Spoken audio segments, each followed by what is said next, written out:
Gunung Padang adalah sebuah tempat awal yang kita kenal sebagai peradaban manusia. Sejarah-sejarah yang selama ini dikenal barangkali harus banyak berubah. Pasti dia tidak sendirian. Pasti itu, nggak mungkin, tidak mungkin satu-satunya.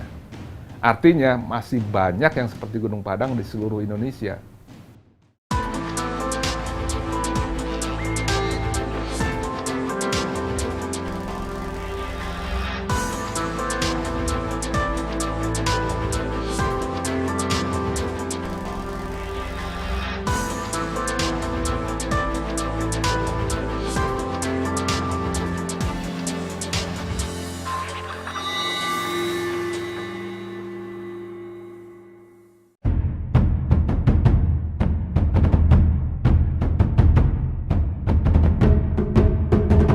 Sejak dahulu, Indonesia selalu menarik perhatian dunia.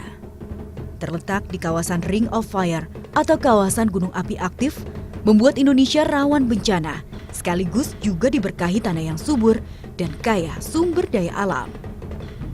Tak heran jika tinggalan peradaban masa lalu dengan segala misterinya tersebar luas di seantero Nusantara.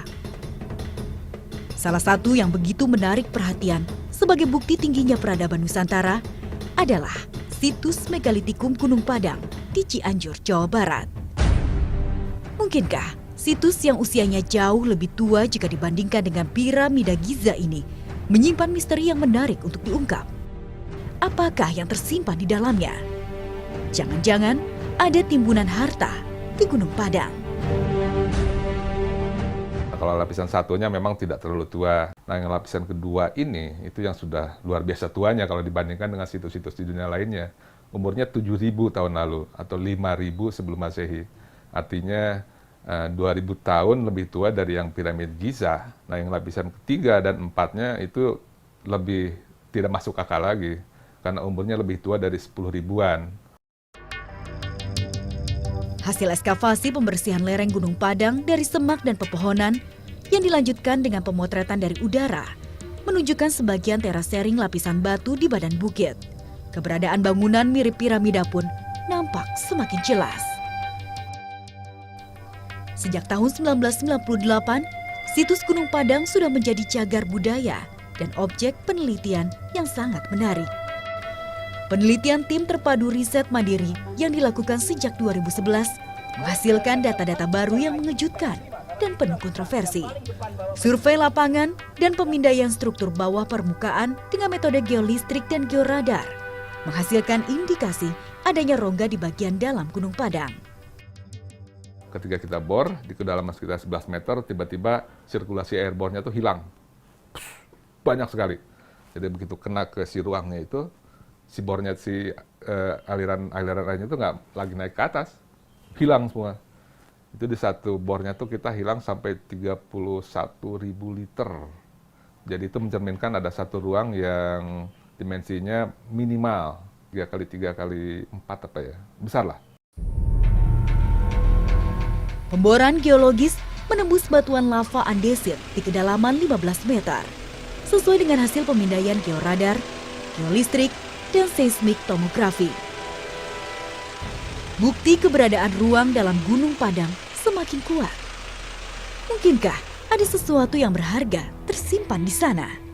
Dari cita-cita yang kita lihat, si rongganya itu posisinya tuh sangat berkaitan erat dengan geometri si bangunan gitu ya. Posisinya tuh strategis, di bawah teras 2 gitu ya, dan 1 persis, dan terlihat juga si rongganya itu kelihatannya dilindungi memang sengaja. Tata letak Gunung Padang memang sangat strategis. Konstruksinya yang dikelilingi perbukitan direncanakan secara matang oleh para arsiteknya. Tak bisa dipungkiri lagi bahwa masyarakat pembangun Gunung Padang sudah memiliki peradaban yang tinggi yang selaras dengan alam. Katakanlah zaman dulu belum ada GPS, belum ada kompas segala macam kok di titik itu. Kemudian Gunung Padang ini seperti di tengah dari bukit-bukit atau gunung yang ada. Dan dikelilingi yang paling penting adalah aliran air dan mata air. Ini sebuah tempat yang sangat ideal.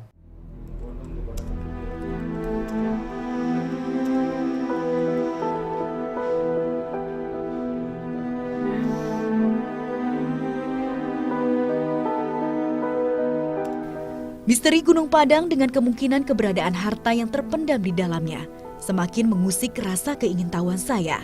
Situs yang disebut juga sebagai punden berundak terbesar di Asia Tenggara ini harus segera saya kunjungi.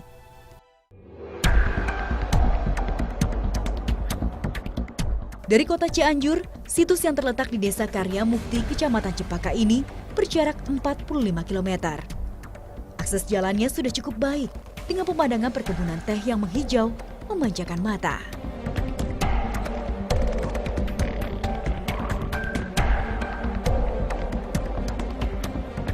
Situs Gunung Padang pertama kali didata oleh N.J. Krupp, seorang peneliti Belanda pada tahun 1914.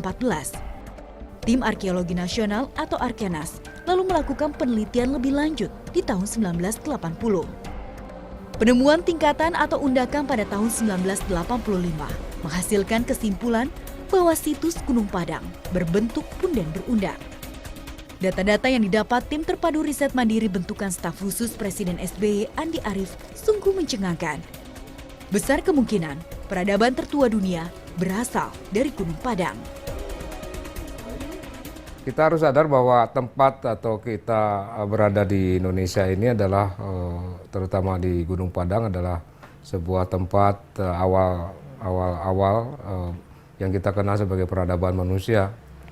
Jadi sejarah-sejarah yang selama ini dikenal barangkali harus banyak berubah dengan temuan Gunung Padang. Situs Gunung Padang dikelilingi 5 bukit yang oleh warga sekitar disebut gunung. Pemilihan lokasi tentunya tidak sembarangan karena sangat strategis. Bukit dengan hutannya menjamin ketersediaan air. Tak bisa dipungkiri bahwa air adalah salah satu penunjang utama berkembangnya peradaban manusia di seluruh dunia. Pasir dipakai untuk hutan lindung ya, kan supaya ketersediaan air bersih tetap terjaga seperti itu. Sungai juga tetap bersih dan sebagainya, sehingga di sana tertata sebuah lingkungan yang kami namakan di bidang struktur lingkungan binaan yang sesuai dengan kebutuhan masyarakat. Punden berundak adalah struktur tata ruang yang berupa teras yang mengarah pada satu titik. Struktur ini kerap diketemukan di Indonesia, sehingga dianggap sebagai salah satu ciri kebudayaan asli Nusantara. Anehnya, struktur yang sama juga terdapat pada peninggalan suku Inka di Machu Picchu, Peru. Mungkinkah ada keterkaitan antara dua tempat yang letaknya saling berjauhan itu? Sungguh menjadi misteri yang menarik untuk diungkap. Punden berundak Gunung Padang dipercaya sebagai tempat berlangsungnya ritual keagamaan di masa silam. Posisinya yang tepat menghadap ke arah Gunung Gede Pangrango semakin memperkuat dugaan tersebut.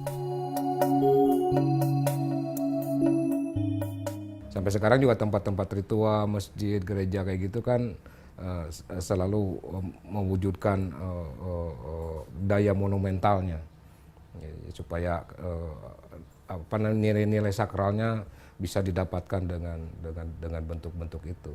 Nah begitu juga di Gunung Padang, jadi dibuat setinggi mungkin gitu, dibuat sesulit mungkin, jadi pemakainya itu mencapai ke puncaknya, supaya nilai sakralnya itu lebih kuat seperti itu.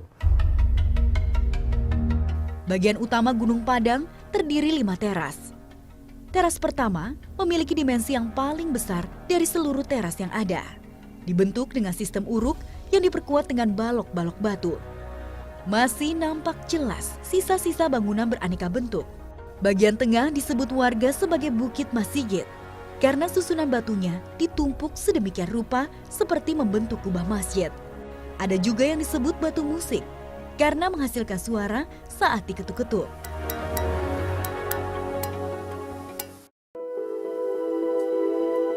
Teras kedua disebut Mahkota Dunia. Berada di posisi ini, pemandangan ke arah Gunung Gede Pangrango nampak jelas terlihat. Nah, yang menarik di sini juga terdapat batu kursi yang konon dipercaya masyarakat sebagai tempat duduk Prabu Siliwangi. Menuju teras 3 ada balok batu yang cukup menarik perhatian. Pada bagian atasnya terdapat goresan yang membentuk senjata khas Jawa Barat, yaitu kujang.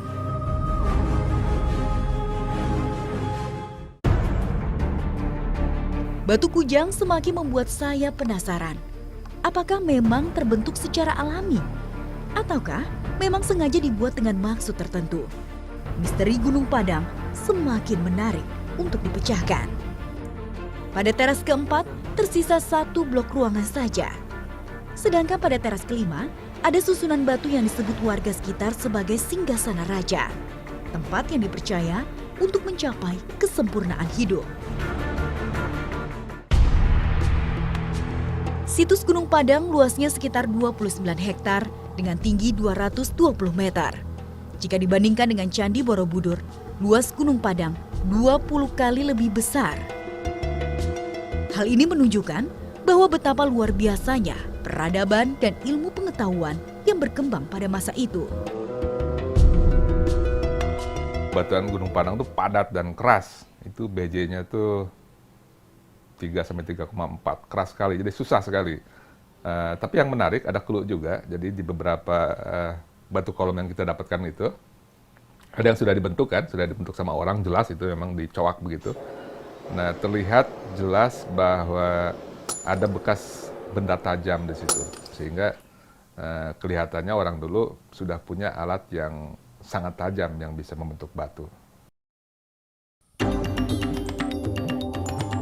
Menurut kepercayaan masyarakat yang didapat dari cerita lisan turun-temurun, Gunung Padang lebih dikenal dengan nama Negara Siang Padang.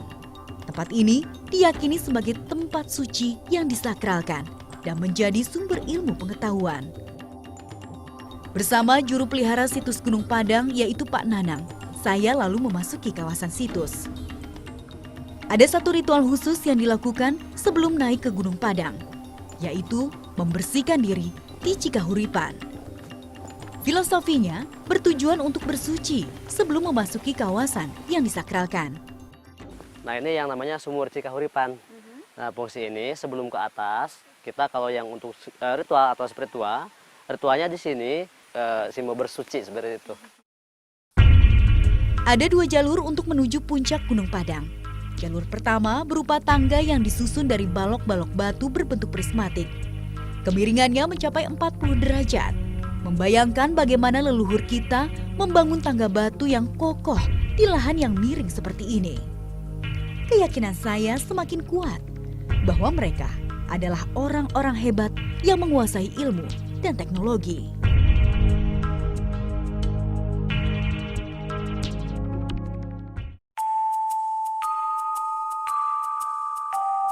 Jalur yang saya tempuh ini terasa berat dan melelahkan. Tapi disitulah tersimpan makna akan sebuah pengorbanan untuk mencapai terang di Gunung Padang.